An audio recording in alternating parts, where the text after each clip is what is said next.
আজকের এই অনুষ্ঠানে মাননীয় সভাপতি, উপস্থিত প্রধান অতিথি, বিশেষ অতিথিবৃন্দ এবং অডিয়েন্স আসনে উপস্থিত সকলকে আসসালামু আলাইকুম। আমি মোহাম্মদ শামসুল আলম সুমন, পেশায় বর্তমানে একজন ব্যবসায়ী। একসময় সরকারি চাকরি করতাম। আসলে আমি কোনো রাজনৈতিক লোক নই বা রাজনৈতিক পরিচয় আমার নেই। আমাকে এখানে দাওয়াত করা হয়েছে বিশেষ বক্তা হিসাবে এবং আমাকে বলেছে যে আদর্শ জাতি গঠনে ইসলামী শিক্ষার গুরুত্ব কী, এই সম্পর্কে দুই চারটা কথা বলার জন্য। আসলে রাজনীতিবিদ যারা বা যারা বলে যে পেশা রাজনীতি, আমি এইসব লোককে পছন্দ করি না। কারণ একটা মানুষের পেশা রাজনীতি হতে পারে না। যদি পেশা রাজনীতি হয় তাহলে ধরে নেবেন যে ওখানে দুর্নীতি আছে। আজ থেকে 100 বছর আগে, 200 বছর আগে পঞ্চায়েত চেয়ারম্যান কে থাকতো বলেন? ওই এলাকার সবচেয়ে ধনী ব্যক্তি। কারণ তার ধন আছে, এই ধন থেকে সরকারি যে বরাদ্দ আসবে ওই বরাদ্দ মিলে, নিজেরটা মিলে মানুষকে বেশি সহযোগিতা করতে পারবে। কিন্তু এখন সেটা দেখছি না। এখন উনি লেখেন যে পেশা হচ্ছে রাজনীতি, 60 বছর ধরে শুধু রাজনীতি করেছেন। তাইলে তো উনি যখনই ক্ষমতায় আসবেন তখনই দুর্নীতিতে জড়ায় যাবেন। আমরা নিশ্চয়ই, আপনারাও নিশ্চয়ই এটা চান না। আসলে রাজনীতিতে আসতে হবে শিক্ষিত লোক, শিক্ষার সাথে ধর্মীয় শিক্ষা থাকতে হবে। একমাত্র ধর্মীয় শিক্ষায় মানুষকে অন্যায় থেকে, দুর্নীতি থেকে দূরে রাখতে সক্ষম। আমি যখন স্কুলে পড়তাম তখন ইসলাম ধর্ম বা ইসলাম শিক্ষা একটা বই ছিল এবং আমরা ক্লাস 3 থেকে এটা পড়েছি। এবং আমরা জন্মসূত্রে মুসলিম দাবি করি। আমার বাবা মা মুসলিম, সেই হিসাবে আমি মুসলিম। এখন বাবা মার কাছ থেকে ইসলামিক শিক্ষা আমরা পেয়েছি। ছোটোবেলা মক্তব্য 2-1 বার গিয়েছি বা 2-4 মাস বা 2-4 বছর পড়েছি, কিন্তু এতে কিন্তু আমার ইসলামিক শিক্ষা পরিপূর্ণ হয়নি। মানুষ 30 বছর 35 বছর পড়াশোনা করে, তারপর কর্মজীবনে প্রবেশ করে। আর এই কর্মজীবনে প্রবেশ করতে গিয়ে মানুষের ব্যস্ততা বেড়ে যায়। এই ব্যস্ততার জন্য ইসলামী শিক্ষা অর্জন করতে পারে না। তখন হচ্ছে প্র্যাকটিসের সময়। আমি একজন প্র্যাকটিসিং মুসলিম হতে গিয়ে আমাকে যেই ধরনের ইসলামিক শিক্ষায় শিক্ষিত হতে হয়েছে সেটা কিন্তু পড়াশোনার মাধ্যমে আমাকে শিখতে হয়েছে। কারণ আমি তো মাদ্রাসায় পড়িনি, আমি কোরআন মুখস্থ করিনি, আমি সব হাদিস মুখস্থ করতে পারিনি। তাহলে আমার মতো একজন সাধারণ শিক্ষিত মানুষ, ইসলাম শিক্ষার মূল জায়গা ছিল স্কুল, কলেজ, ইউনিভার্সিটি। সেখানে যদি ইসলামিক শিক্ষা অন্তর্ভুক্ত থাকে তাইলেই শেখা সম্ভব। আমাদের একজন মৌলবী স্কুল জীবনে ইসলাম শিক্ষা পড়াইতেন। উনি প্রতিদিন কিছু হাদিস বলতেন। সব হাদিস আমরা মনে রাখতে পারতাম না, কিন্তু যেটা যেটা মনে রেখেছি সেটা দেখছি এখনও কাজে লাগে।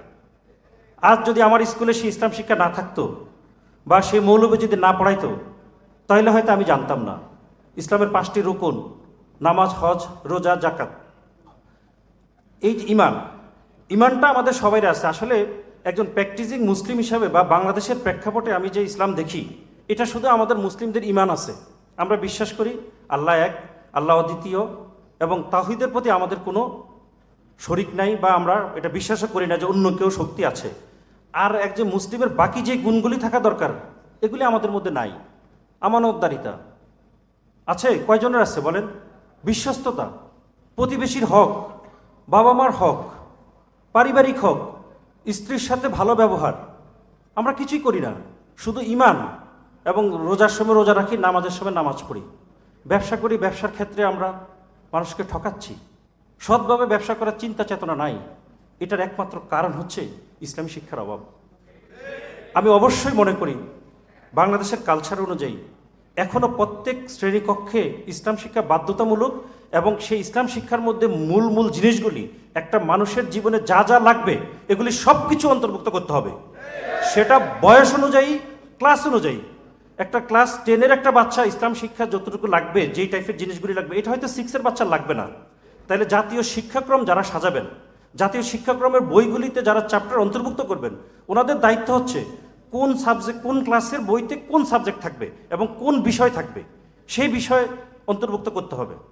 তাইলে হয়তো ইসলামিক মুক্তি সম্ভব। আমরা সবাই বলি যে বাংলাদেশ দুর্নীতিতে ভরে গেছে, সব দুর্নীতি পরায়ণ। আরে সবাই তো বলেন দুর্নীতি পরায়ণ, তাহলে দুর্নীতিটা রুখতে হলে বা সামনের যে ফিউচার যে ন্যাশন আসবে তাদেরকে একটা দুর্নীতিমুক্ত সমাজ করতে হলে যে শাসক থাকবে তাকে তো অবশ্যই ইসলামী শিক্ষা শিক্ষিত হইতে হবে। এখন এই ইসলামী শিক্ষা শিক্ষিত মানে শুধু মাদ্রাসায় পড়তে হবে সেটাকে না, আমরা সেটা দেখছি না। এবং ইসলামী শিক্ষার যদি থাকে তাহলে একটা মানুষের ঈমান ও চরিত্রের গঠন হয় এবং জ্ঞান ও দক্ষতা বৃদ্ধি পায়, সমাজের নেতৃত্ব আসে। আমরা রাসূল সাল্লাল্লাহু আলাইহি ওয়াসাল্লামের জীবনী পড়েছি এবং রাসূল সাল্লাল্লাহু আলাইহি ওয়াসাল্লামের জীবনীতে দেখেছি যে কীভাবে নেতৃত্ব দিতে হয়, নেতা কীভাবে নির্বাচন করতে হয়। এটা আসলে আর কোথাও কোনো রাজনীতি, কোনো পলিটিক্যালি কোনো কিছুতে আসলে এভাবে হয় না। অনেকটা জোর করে নিয়ে যায়, অনেকটা পারিবারিকভাবে নিয়ে আসে, অনেকটা উত্তরাধিকারের সূত্রে হয়। একমাত্র ইসলামী রাজনীতি বা ইসলামের ইয়াতেই যে যোগ্য তাকেই বসানো হয়। অন্যরা ইমাম নির্বাচন করে কে ইমাম হবে। চাইলে একজন সে ঘোষণা দিয়ে দিতে পারে না যে আমি প্রধান, আমি সেরা। সেজন্য ইসলামী শিক্ষার কোনো বিকল্প নাই। ইসলামী শিক্ষায় সবাইকে শিক্ষিত হতে হবে, হোক সে যে লাইনে পড়াশোনা করে। একজন ডাক্তার, সেও যদি ইসলামিক শিক্ষায় তার শিক্ষা থাকে, সে তার পেশেন্টের সাথে ঠিক যেভাবে কোরআন হাদিসে আছে যেভাবে আচরণ করার কথা সেইভাবে আচরণ করবে, তার উপর নির্দয় হবে না, তার কাছ থেকে বেশি টাকা পয়সা নেবে না।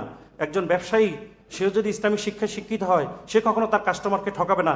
একজন শিক্ষক যদি ইসলামী শিক্ষায় শিক্ষিত থাকে, তাহলে ছাত্রের ক্লাসগুলি সে ঠিক সেভাবে নিবে যে তার রুজিটাকে হালাল করতে হবে, হক করতে হবে। সেজন্য ইসলামী শিক্ষার কোনো বিকল্প নাই। আজকে আসলে অনেক বক্তারা এখানে আছেন, ওনাদের সামনে হয়তো কথা বলার যোগ্যতা আমার নাই। তারপরও এই অনুষ্ঠানের আয়োজক যারা আছে তাদেরকে আমি ধন্যবাদ জানাচ্ছি। আমার মতো একজন বাংলা শিক্ষিত মানুষকে এখানে এনেছেন এবং আমাকে কথা বলার সুযোগ দিয়েছেন। আপনারা সবাই ভালো থাকবেন। আসসালামু আলাইকুম।